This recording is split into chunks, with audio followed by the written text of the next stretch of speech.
the moment they called my name to receive the Governor General's Academic Medal. I was already scanning the mezzanine for row 8. My mother was staring at her phone, thumb scrolling.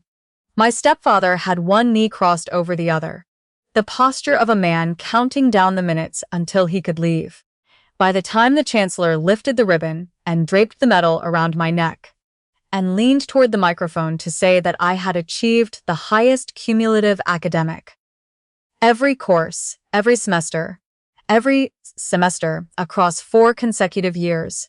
My mother had tapped my stepfather's arm. He nodded once, the practiced nod of a private agreement. And without looking up at the stage, both of them stood, gathered their coats, and walked quietly toward the back exit of Roy Thomson Hall. The doors swung shut behind them. The applause from the hall was still going. I stood at the chancellor's side, with the medal warm against my sternum, and my hands held together in front of me, like a person who has learned, very early, not to let her face show anything. I'm 26 now.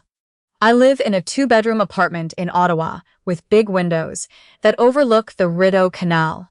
The kind of apartment where I've put my degrees on the wall, because there's nobody here to tell me I'm showing off. If you'd asked me who I was the morning of that convocation, I would have told you. Someone who had been invisible for most of her life, and who was, on that particular afternoon, just barely learning that invisible doesn't mean worthless. Before I go any further, drop a comment below and tell me where you're watching from. Canada, the States, anywhere. I want to know how far this reaches, because I never expected to be telling anyone this story, and it matters to me who's listening. My biological father died when I was 7, or so my mother told me, in the way she told me everything uncomfortable, flat, brief, the conversational equivalent of a door being closed. He was irresponsible, she said. He left us with nothing. I stopped asking after the 3rd or 4th time, because asking got me nowhere, and the look on her face when I asked was worse than the silence. My stepfather arrived when I was 9. He wasn't cruel.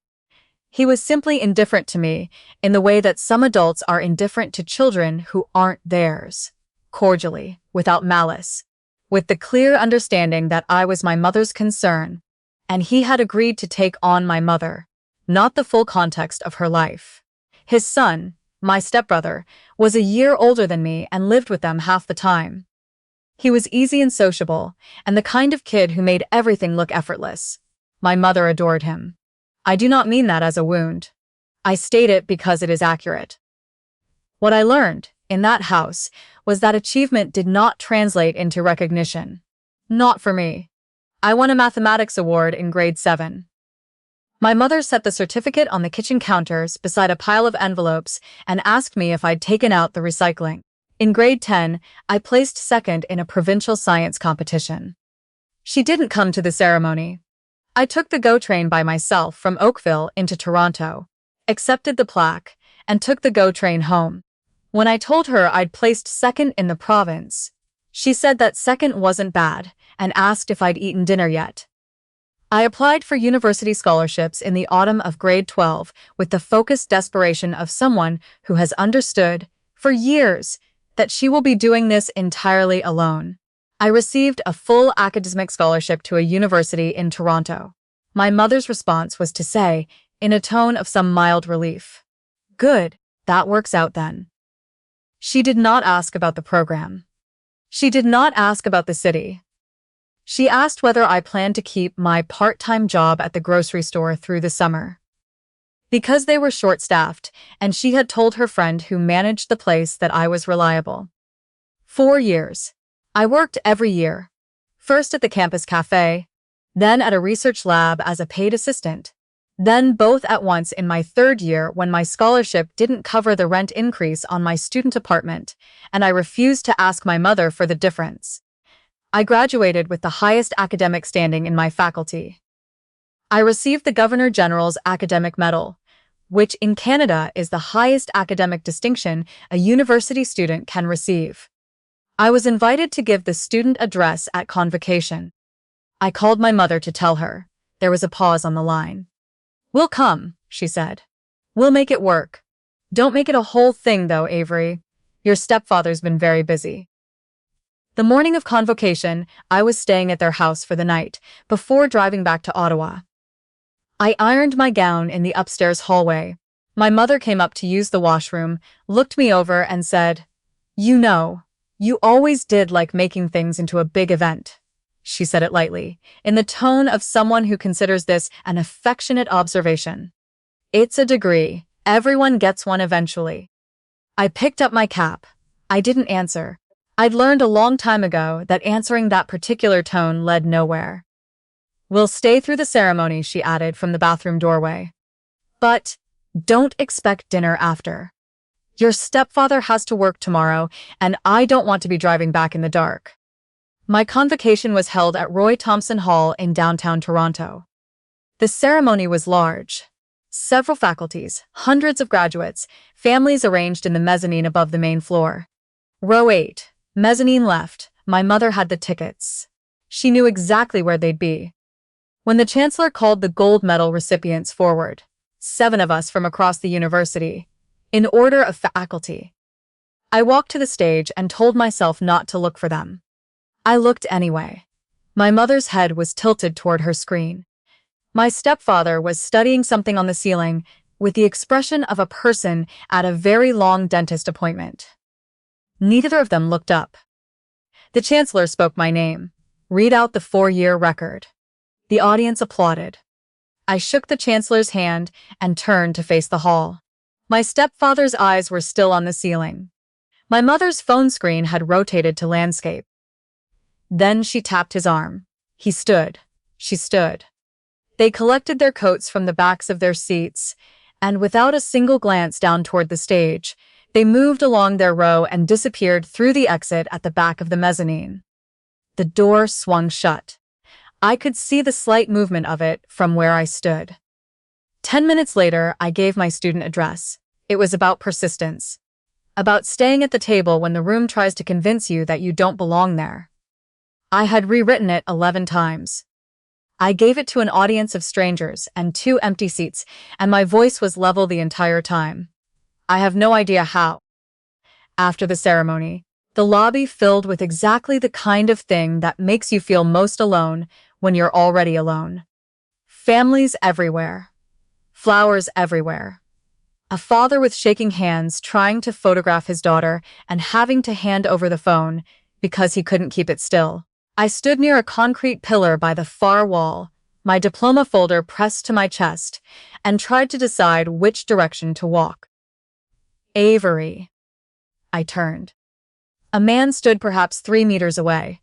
60, maybe 62, charcoal suit, pressed, a leather portfolio under his arm, a phone held loosely in his right hand. He was looking at me with the particular expression of someone who has been waiting a long time to have a specific conversation and is managing the weight of it very carefully. "I'm sorry to approach you without warning," he said. "My name is Mr. Thornton. I'm a senior estate trustee at a firm in Waterloo. I've been looking for the right moment to speak with you for several months." I looked at him the way you look at things that don't fit the current situation. "My parents just left," I said. It was all my brain offered. "I know," he said. "I watched them leave. I filmed it." He held the phone toward me. The video was clear, wide angle, shot from somewhere in the mezzanine. My mother and stepfather rising from row 8, gathering their coats, moving along the row, exiting through the back, while my name was still being read from the stage. My throat tightened. "Why would you be filming my family?" "Because I needed a documented record," he said. "For legal purposes." He tilted his head toward the far side of the lobby. "Will you sit with me for a few minutes? I have something that's been waiting for you for a very long time." We sat in 2 chairs along the far wall, away from the flow of families. He opened the portfolio and drew out a heavy cream envelope, the kind with an embossed firm name across the top, sealed. "Your biological father's name was Edmund Hale," he said. "He was a software engineer. In 1998, he co-founded a data security company in Waterloo with 2 colleagues. In 2009, the company was acquired by a larger firm. At the time of the acquisition, your father's share of the proceeds was substantial. My mother said he left us with nothing, I said. My voice was very quiet. Your mother told you he died when you were 7, Mr. Thornton said steadily. He actually passed away when you were 12, in the spring of your grade 6 year. He had a progressive neurological illness. He was diagnosed when you were quite young, which is why he and your mother had already separated by the time you were old enough to remember much. He spent the last years of his life working with our firm to structure his estate specifically so that you would be protected, no matter what happened after he was gone. My hands were cold. I pressed them flat against my knees. He placed the entire estate, $3.4 million, into a discretionary trust for you. Your mother was named trustee. He paused to let that land. Our firm has been the oversight body since the trust was established. For the first several years, we received the required reporting from your mother without issue. It wasn't until 2016 that a routine audit flagged significant irregularities in the monthly distributions. What kind of irregularities? Your mother had been transferring approximately $9,000 per month from the trust account into her personal checking account. The distributions were categorized as child-related expenses, education, healthcare, enrichment activities. They were not. He opened the portfolio and laid out the bank statements carefully, like someone placing evidence on a table. Certified, stamped, annotated in the margins in a lawyer's handwriting. Over 14 years, she withdrew $1.5 million from your father's estate. I looked at the numbers on the page. I had once, in my second year of university, eaten oatmeal for 8 consecutive breakfasts because I'd miscalculated my grocery budget and couldn't fix it until the next pay cycle. Why didn't you do something sooner? I asked. It came out more evenly than I expected. We tried, he said, and for the first time there was something tight in his voice, not quite frustration, but something close. Your mother was the named trustee. Challenging that required your involvement as the beneficiary, and you were a minor for many years. After you turned 18, your contact information had been changed. You'd moved for university. Your mother had never updated the records with our office. We located you through the university's public honors listings approximately 18 months ago. At that point, we went to the Ontario Superior Court with our audit findings and began the formal proceedings. He turned to the copy of my biological father's will. A clause near the back was highlighted in yellow. Your father included a conduct clause in the trust deed, he said. Specifically, if the named trustee demonstrably failed to support the beneficiary's major educational and life milestones, with particular reference to significant academic recognition events, trustee status could be revoked and all remaining assets transferred directly to the beneficiary upon documented proof of that failure. He looked at me. Today was a Governor General's academic medal ceremony. You were the student speaker. The event was registered, documented, and publicly announced. I was present in the mezzanine with a functioning camera and 40 years of professional standing. He placed the phone face up between us. The frozen frame showed my mother's empty seat, the mezzanine door still swinging on its hinge. I transmitted this footage to the estate board at 2:17 this afternoon. At 2:23, your mother's trustee access was formally revoked. The lobby crowd moved around us. Someone's child was laughing near the door. A graduate was taking a photo with an elderly grandmother who kept blinking at the wrong moment. The remaining balance in the trust, he said, including returns on the original investment over the years, is $2.1 million. It is yours, Avery. I did not cry. I want to be honest about that. I felt something happen in my chest that wasn't quite any emotion I can name cleanly. A kind of internal collapse, like a wall coming down that had been load-bearing. For so long I'd forgotten it was a wall and had started to think it was just part of me. She told me he abandoned us, I said. I know, he said. I'm very sorry. I want to pause here. Because if you've stayed with me this far, I want to know you're out there. Drop a comment with your city, your province, your country. I've never told this story to anyone before today, and something about it feels less heavy when I know who's listening. I drove to my mother's house that evening on complete autopilot. I stopped at 2 red lights and sat through a 3rd green one until the car behind me honked. I had the portfolio on the passenger seat. I had Mr. Thornton's card in my coat pocket. The radio was on, regular voices discussing a lane closure on the 401 and the overnight temperature, and I let that wash over me for the entire drive. The kitchen lights were on when I came up the driveway. My mother was reheating leftovers. My stepfather was at the table with the newspaper. My stepbrother was on the couch with a hockey game, murmuring in the background. Nobody looked up. "There's shepherd's pie if you want it," my mother said. I set my bag down. I walked to the kitchen doorway. "I received the Governor General's Academic Medal today," I said. I gave the student address to the entire convocation.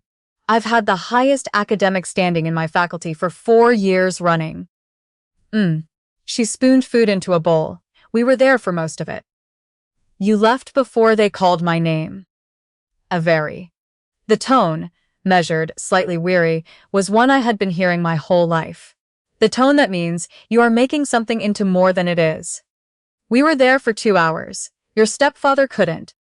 "I know," I said. "I'm not here about that." I walked to the kitchen table and placed the portfolio on it, directly between the salt shaker and my stepfather's newspaper. I opened it. Laid out the documents, the certified trust statement, the bank transaction records, the highlighted clause from my biological father's will. "You've been taking $9,000 a month from a trust my biological father set up for me," I said. "For 14 years. $1.5 million. The microwave beeped. My mother didn't move to open it. She turned. She looked at the papers. The way you look at something you'd been hoping, in some private chamber of yourself, would never actually appear in the physical world. "Where did you get these?" Not a question. A different kind of sound entirely. "My biological father's estate trustee approached me after the ceremony today," I said. "He's been administering the trust since my father established it. His firm flagged the irregularities in 2016 and began formal recovery proceedings 18 months ago when they located me through my university records." She picked up the bank statement. Her eyes moved fast, too fast, scanning for something she could challenge or discredit. "This is legally protected information. You have no right to access these." "I'm the beneficiary," I said. "I have every right." My stepfather set down his newspaper. "Edmund Hale was my biological father," I continued. "He built a $3.4 million estate and placed all of it in trust for me. You were the trustee. You withdrew $1.5 million from it." I kept my voice level. I had thought about how I would sound saying this for the entire drive over. Not cold, not loud, just certain. His will included a conduct clause. "If you failed to support my major academic milestones as the trustee responsible for my upbringing, your trustee status would be permanently revoked." Today, on camera, at a formally registered convocation ceremony, with a senior estate trustee present in the mezzanine. "You walked out before they called my name." She had found the highlighted clause. She was reading it. "The trust was transferred out of your administration at 2:17 this afternoon," I said. "You should check your banking app." The sequence that followed is the part I have replayed the most, in quiet moments in the months since. My mother picked up her phone, opened the app, waited for it to load. The kitchen was completely still. My stepfather unmoving. My stepbrother's hockey game murmuring from the next room. The sound of snow beginning against the window. Her face changed in the way that a face changes when something a person has been quietly expecting for a long time finally arrives. Not pure shock, but a kind of grim, crumbling recognition. "It says restricted," she said. Her voice had gone very thin. "Your account has been flagged by the estate board pending full legal review," I said. You can't. Her voice rose suddenly, and then she seemed to pull it back. I raised you. I kept a roof over your head for 18 years. I drove you to school, with my father's money, I said, and you kept the rest. My stepfather stood up. The chair scraped hard against the tile. He looked at my mother with an expression I had never seen on him before. Not anger, exactly, but something harder and stiller than anger. The expression of a man doing arithmetic in his head and arriving at a number he had no framework for. How much, Lynette? He said, not loudly, not as a question, as a statement waiting to be confirmed. She didn't answer. I put the bank statement in front of him. He read it. He stood there for a long time, not moving, just reading the same line over and over the way people do when the information won't process. He walked out of the kitchen. I heard him go upstairs. I heard drawers opening. My mother sat down heavily in the chair nearest the counter. She pressed 2 fingers against her lips. For the first time in my adult life, she looked genuinely small. Not performing smallness to make me feel guilty, but actually reduced. Something real had left her posture. Things compounded, she said, finally. Her voice was careful in the way that voices get when someone is constructing something as they speak. After your stepfather's business had the bad year, we had the mortgage, the renovation. I borrowed from the trust to cover it, and then paying back what I'd taken became. And then it was too much too. She stopped. I always intended to repay it. When things stabilized. For 14 years, I said. She had nothing left to say to that. The excuse had run out of room before she could finish building it. I picked up the portfolio. I went upstairs and got my bag. My stepbrother was still on the couch when I came back through the living room. He was watching the game with his knees pulled up, arms wrapped around them. He looked younger than he was, and confused in the way that people look when something they believed was solid turns out never to have been. Good night, I said. He looked up at me. Good night, Avery. He paused. I really didn't know any of it. I know, I said. That's not on you. I drove to a hotel. I sat in the parking lot for a long while before going in, just watching the snow move through the reach of the lights above the entrance. It was late April, but this is Ontario, and late April still means snow sometimes. I had the radio on low. Regular voices talking about the weather, normal things in a normal world on a night when nothing felt like either of those. What came after was swift in the way that legal proceedings, when everything is already documented, tend finally to be. The Estate Board's lawyers filed an application with the Ontario Superior Court. My mother's personal accounts were frozen pending the outcome of the civil action. The retainer she tried to pay her own lawyer with didn't clear. It emerged, through the financial disclosure the proceedings required, that she had been carrying significant personal credit card debt for years, accumulated in accounts my stepfather had no knowledge of. She had been using the trust distributions partly to service debt she had never told anyone about.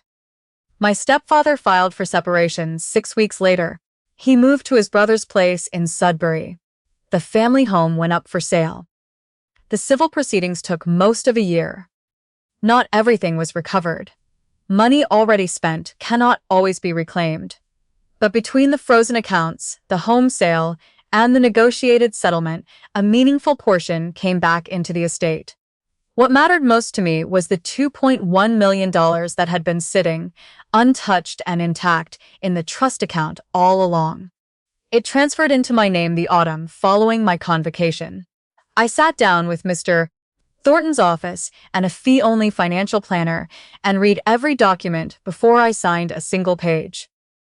I bought the Ottawa apartment. I paid off the credit card I'd taken out in my last year of university to cover a dental emergency when I couldn't afford to fix a broken tooth any other way. I set up a bursary at my university, named after my biological father, for students in the Faculty of Science who are self-supporting and the first in their families to attend university. I set it up because I know what it is to sit in a lecture hall and have already calculated, before class starts, whether this month's rent leaves enough room for the required textbook. My biological father had a sister, my aunt, whom I had never met because my mother had told her all those years ago that contact wasn't welcome and that I was being well cared for. She wrote to me through Mr. Thornton's office after the proceedings concluded. We've had 4 phone calls. She sounds like someone who has been carrying a particular grief for a very long time and is slowly, carefully learning to set it down. She knew my father. She told me he talked about me. She told me he spent his last years making absolutely certain I would be all right. My mother is in a 1-bedroom apartment in Mississauga now. I don't keep track of her circumstances beyond what the court proceedings required. I do not think about her every day anymore, which is new. For most of my life, even when she wasn't in the room, she was taking up a certain amount of space inside me. A tightness, a low-level readiness to be dismissed. That space is slowly being used for other things. Here is what I know. Sitting on a Thursday evening in February with the canal lights below and my degrees on the wall, my mother walked out of my convocation ceremony because she genuinely did not believe my achievements were worth 2 more hours of her afternoon. She left without looking back, in front of a camera she didn't know was there, while a senior estate trustee stood in the mezzanine, with 40 years of professional standing and a case file that had been waiting for exactly that moment. She was certain she was leaving me with nothing. She had always been certain of that. It was the one belief about me that never wavered. What she actually did was hand me everything. My father built for me the moment she turned her back. Now I want to hear from you. If you had been standing in that kitchen, documents in your hand, watching the notification go red on her screen, would you have said everything that needed to be said face to face? Or would you have let the lawyers handle it and never walked through that door at all? Tell me in the comments. I genuinely want to know.